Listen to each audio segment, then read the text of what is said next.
Here in the Laboratory for Real-Life Reinforcement Learning at Rutgers University, we seek to promote reinforcement learning research for more realistic problems than the more conventional simulated toy domains. As a demonstration of this idea, let's consider a well-known RL benchmark called the puddle world. In this toy domain, an agent tries to reach a designated goal region but has to avoid two puddles on the way. Many algorithms have been shown to learn this environment sufficiently fast.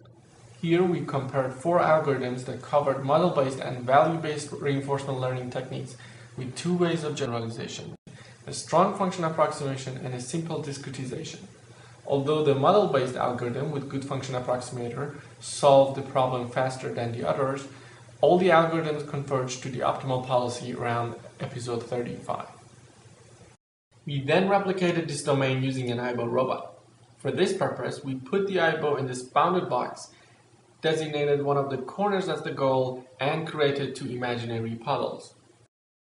The moving from simulation to a real robot introduced several complications, such as violation of some of the theoretical assumptions about the environment.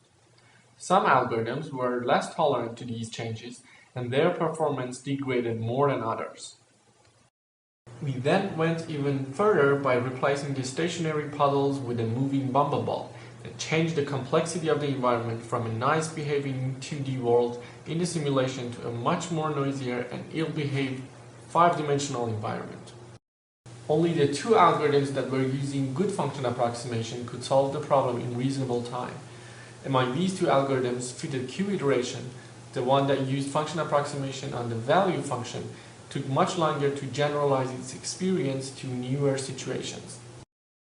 For instance, the fitted Q iteration hit the ball 132 times before it learned to avoid it, while MPA collided only 22 times.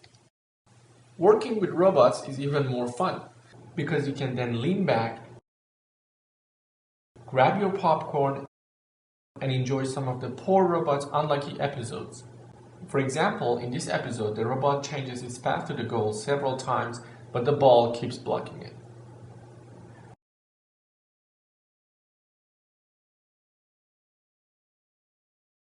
Okay, it might not be that funny, but it's better than simulation.